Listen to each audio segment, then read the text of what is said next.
जय गुरु जी, शुक्राना गुरु जी। ओम नमः शिवाय, शिव जी सदा सहाय। ओम नमः शिवाय, गुरु जी सदा सहाय। जय गुरु जी। गुरु जी के चरणों में मेरा कोटि कोटि प्रणाम और सारे संगत जी को जय गुरु जी। तो आज मैं शुक्राना सत्संग शेयर कर रही हूँ अपने बेटे के लिए। कुछ दिन से मैसेज आ रहा था, मतलब कि कुछ दिन से क्या, एक सप्ताह 2 सप्ताह से मैसेज आ रहा था गुरु जी का कि अपने बेटे पर ध्यान रख, तेरे बेटे पे बहुत बड़ा संकट है और सत्संग सुन ले, संकट सारे कट जाएंगे, तेरे बच्चे के ऊपर जो है संकट वो कट जाएंगे। तो मैं सत्संग सुनती हूँ, बहुत सुनती हूँ और मुझे बहुत यकीन है, बहुत विश्वास के साथ मैं कहती हूँ कि सत्संग सुनने से हमारे जो भी संकट होते हैं वो कट जाते हैं। तो ये सत्संग सुन रही थी तो बेटे के बारे में भी सुन रही थी। तो मेरा बेटा स्कूल से आता है 3:45 बजे, 3:30 पौने 4 बजे। तो वो बोलता है कि मम्मी आज मैं स्कूल में मतलब खेल रहा था। तो उस टाइम में ना एक लड़का आता है और उससे टकरा जाता है। तो उसके दांत से मेरे बेटे के सर पर, आँख के ऊपर में बहुत कस के चोट लग जाती है और मेरे बेटे के सर से उसके फेस पे चोट लगती है। तो दोनों को एक दूसरे से चोट लगता है। तो मतलब कि दांत से चोट लगने के बाद कट जाता है, स्किन कट जाता है वहाँ का। लेकिन देखिए गुरु जी की कृपा कि वहाँ का स्किन मेरा बेटा का कटता नहीं है, वहाँ पे थोड़ा सा फूल जाता है। तो फूल जाता है तो वो मुझे दिखाता है कि देखो ये मेरा थोड़ा सा फूल गया है मम्मी, कि देखो ये गुरु जी की कृपा है। गुरु जी सुना रहे थे सत्संग में कि तेरे बेटे पर बहुत बड़ा संकट है, तो सत्संग सुन तो मैं उसे काट दूंगा, उस संकट को टाल दूंगा मैं। तो यहाँ मैं सत्संग सुन रही थी, देखो तेरे मतलब तुम्हारे सर पे कितना चोट लग गया है, लेकिन देखो कृपा गुरु जी का कि वो कटा ही नहीं है, थोड़ा सा फूल गया है। तो फिर मैंने उसे दवा दे दी दर्द का, तो उसने खा लिया। तो ये मेरे लिए था कि मेरे बच्चे की गुरुजी ने ही रक्षा की है और हर पल मेरे बच्चे की रक्षा करते हैं। जब भी मेरा बेटा स्कूल जाता है तो मैं गुरुजी से ही प्रार्थना करती हूँ, गुरुजी मेरे बेटे के अंग संग रहिएगा, मेरे बेटे के साथ स्कूल जाइए और मेरे बेटे को अच्छे से लेकर आइएगा। तो गुरुजी हर बात को सुनते हैं। तो ये गुरुजी की ही कृपा है। तो ये मेरा बेटे के लिए शुक्राना सत्संग था। और मेरा शुक्राना सत्संग है, मैं बताती हूँ आपको कि मेरी जो छोटी बहन है ना, उस वो और मेरे उनके जो हस्बैंड हैं वो राधे कृष्ण को मानते हैं। लेकिन उनके जो फ्रेंड हैं वो गुरुजी को मानते हैं, क्योंकि वो दिल्ली गुड़गांव में ही रहते हैं, गुड़गांव में रहते हैं वो लोग।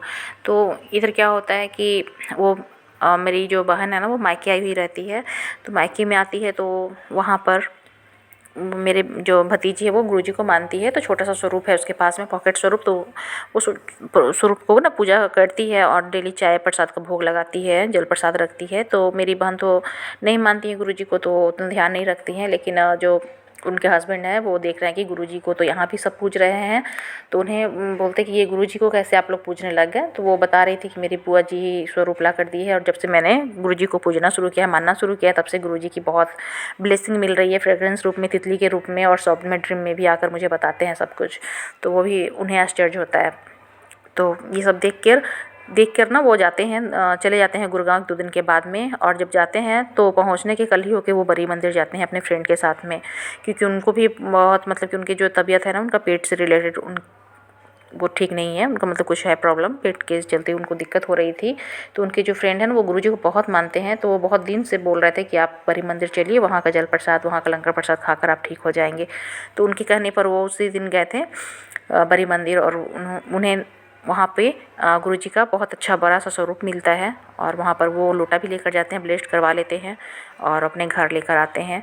और गुरुजी को वो अपने घर में रखे हुए हैं। फिर उन्हें बहुत मतलब कि लगता है कि मैं तो राधा को मानता हूँ और मैं कैसे मानूँ गुरुजी को।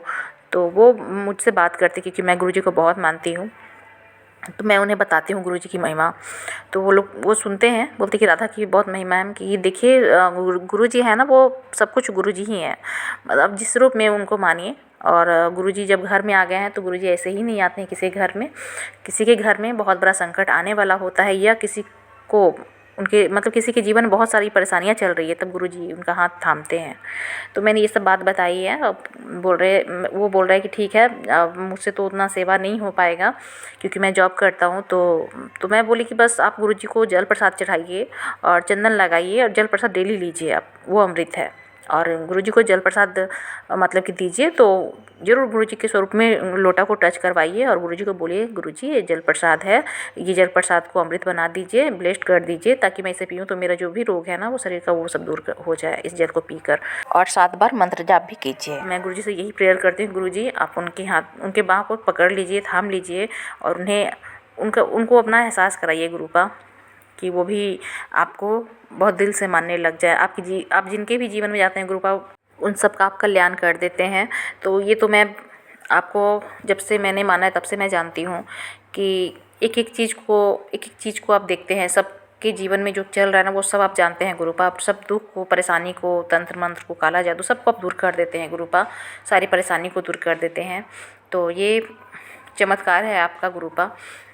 तो और एक मैं शुक्राना सत्संग शेयर करना चाहती हूँ कि मेरी बहन है, उनकी जो जेठानी है ना, उनका मतलब कि ये 6 महीना हो गया है और मेरे मन में आ रहा था कि मुझे शेयर करना चाहिए सत्संग को, लेकिन मेरे से हो नहीं रहा था और मैं भूल भी जा रही थी।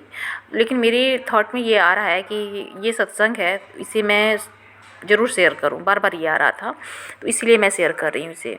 तो उनके साथ जो एक परेशानी है कि उनकी ना प्लेटलेट्स बहुत डाउन हो जाती है। तो ये 6 जून की बात है, ये जून महीने की बात है। उनकी जो मेरी बहन है ना, उनकी जो जेठानी है, उनका तबीयत इतना ख़राब था, इतना ख़राब था, इतना क्रिटिकल हालत उनका, मतलब कि वो बताई मेरी बहन कि इतना क्रिटिकल हालत है कि वो बिहार में रहते थे और बिहार से उन्हें दिल्ली ले जाया गया। और दिल्ली में ना मतलब कि हॉस्पिटल, क्या हॉस्पिटल मैक्स है या क्या हॉस्पिटल का मुझे सही से याद नहीं है नाम, मतलब कि हॉस्पिटल में उन्हें एडमिट करवाया गया वहाँ पे। और वहाँ पर डॉक्टर भी बोल रहे थे कि इनकी जो हालत है ना बहुत क्रिटिकल है और कुछ भी हो सकता है। तो उस टाइम में सब लोग परेशान थे उनके घर में। उनका एक ही बेटा है और 4-5 साल पहले उनके फादर की डेथ हो चुकी है। उनकी मम्मी की भी इस तरह की कंडीशन देखकर वो बेटा का भी हालत बहुत ख़राब था कि, और वो भी अकेले हैं तो क्या किया जाए। तो मेरी बहन वहीं रहती है। तो सब लोग परेशान थे क्योंकि सब लोग जब जॉब में हैं तो कोई वहाँ पर जा नहीं पा रहा था। तो सब समय निकाल कर जा रहे थे मिलने के लिए, फिर आ जाते थे। तो उनके साथ बहुत बहुत समस्या थी कि उनकी मम्मी का हालत ना बहुत क्रिटिकल बना हुआ था क्योंकि प्लेटलेट जो थी ना वो 3000 हो गई थी घटकर, और किसी समय कुछ भी हो सकता था। तो मेरी बहन ना बहुत मतलब कि सब लोग घबराए हुए थे उनकी फैमिली में। तो अब उनका बेटा का भी शादी नहीं हुआ है, तो उनकी माँ की भी यही चिंता थी कि कम से कम वो अपना बेटा का शादी देख ले तो उनके साथ कुछ भी हो तो उन्हें कोई चिंता नहीं है। ये सब भी बात थी। तो मेरी बहन मुझे बताती है कि देखो मेरे ना जेठानी है, उनकी तबीयत इतनी ख़राब हो गई है ना कि हम लोग बहुत चिंता में हैं। तो सबको चिंता हो जाता है भाई, फैमिली है तो फैमिली को लेकर तो सब परेशान हो ही जाते हैं।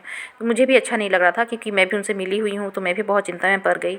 और मैं तो मई महीने से मैं गुरुजी को मतलब कि इतना अपना पिता मान चुकी हूँ, जुड़ गई हूँ गुरुजी से। तो गुरुजी का तो चमत्कार हर दिन होता था मेरे साथ में।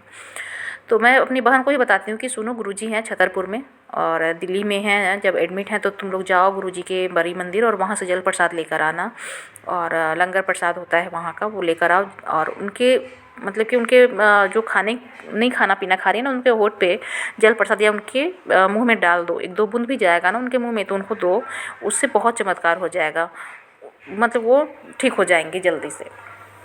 लेकिन किसी के पास समय ही नहीं था कि कोई छतरपुर जाकर बड़ी मंदिर जाए। तो ये सब प्रॉब्लम था वहाँ पे। और उनका बेटा मतलब कि बेटा है तो मम्मी के पास ही था और छोड़ भी नहीं सकता था मम्मी को कि तुरंत में डॉक्टर ये बोल रहे हैं लाना है, तुरंत में ये करना है, तुरंत में वो करना है। ना ही उसका बेटा भी जा पा रहा था। तो वो मुझसे बता रही थी कि जाने के लिए तो कोई तैयार ही नहीं है, किसी के पास टाइम ही नहीं है, कोई कैसे जाए बड़ी मंदिर समझ में नहीं आ रहा है। तो मैं यहीं से गुरुजी से कहती हूँ गुरुजी आप ही कुछ कीजिए गुरुपा, मैं तो आपको मानती हूँ। अब गुरुजी से मैं अरदास करती हूँ यहीं अपने घर से। उस टाइम मेरे पास भी गुरुजी का स्वरूप नहीं था। तो मैं गुरुजी से अरदास करती हूँ गुरुजी आप ही उनकी मम्मी को ठीक कर दीजिए गुरुपा। जब तक मतलब कि अपना बेटा को वो शादी नहीं देते तब तक उन्हें कुछ होने मत दीजिए। उनके प्लेटलेट्स जो 3000 है ना गुरुपा, चमत्कार कर दीजिए कि उनका प्लेटलेट्स बढ़ जाए और वो सही हो जाए गुरुजी, क्योंकि वो अकेले है, उसका बेटा बहुत परेशान है। मैं अरदास करती हूँ गुरुजी से और ये चमत्कार हो जाता है। मुझे ना 1-2 दिन के बाद मेरी बहन कॉल कर बताती है कि उसकी जेठानी का ना प्लेटलेट्स 3000 से बढ़ रहा है। वो बढ़ रहा है, प्लेटलेट्स ना बढ़ने का शुरू हो गया है। तो बढ़ने का शुरू हो गया तो मैं बोली अपनी बहन से कि देखो ये गुरुजी का ही चमत्कार है। मैं अरदास कर रही थी गुरुजी से, गुरुजी आप सुन लीजिए, क्योंकि मुझे भी बहुत ख़राब लग रहा था कि एक तो उनके हस्बैंड अंकल नहीं हैं और अब एक बेटा है और मम्मी है, बेटी है। तो उनकी वो बेटी की शादी कर चुकी हैं तो बेटी भी अपने ससुराल में है और बेटा एक मम्मी है। तो दोनों को देखकर मुझे भी बहुत ख़राब लग रहा था। मैं अरदास की और गुरुजी ने सुन लिया उस अरदास को, और अरदास मैं करती हूँ और गुरुजी सुन लेते हैं तो बहुत बहुत बड़ा चमत्कार होता है। तो मेरी बहन को मैं बताई कि मैंने गुरुजी से अरदास की है और ये देखो अरदास, गुरुजी की कृपा है कि गुरुजी ने ही उनका प्लेटलेट्स बढ़ा दिया। इतना दवा चल रहा था, बहुत कीमती, बहुत महंगा सुई मतलब दिया जा रहा था, तब भी कोई मतलब चमत्कार ही नहीं हो रहा था उनके साथ में। और गुरुजी इतना चमत्कार करते हैं कि मैंने गुरुजी से अरदास की है उनके लिए और गुरुजी ने वो अरदास सुन ली और प्लेटलेट्स बढ़ना शुरू हो गया। 1 सप्ताह के बाद ना उनका प्लेटलेट्स 1 लाख से ऊपर हो गया था और वहाँ से वो उनका मतलब कि वहाँ से इलाज पूरा हो गया था, वो ठीक हो गई थी और उसके बाद वो बिहार लौट आती हैं। तो ये चमत्कार है मेरे गुरुजी का।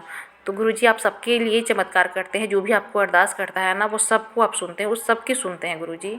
तो ऐसे ही सबकी सुनिए, जो लोग बीमार हैं ना, जिनका बच्चा बीमार है वो सब आप सुनिए, गुरुपा सबको ठीक कर दीजिए। अभी तो मैं हर दिन सुन रही हूँ, तो बेटे से रिलेटेड आ रहा है कि तेरे बेटे का तबीयत ख़राब होने वाला है।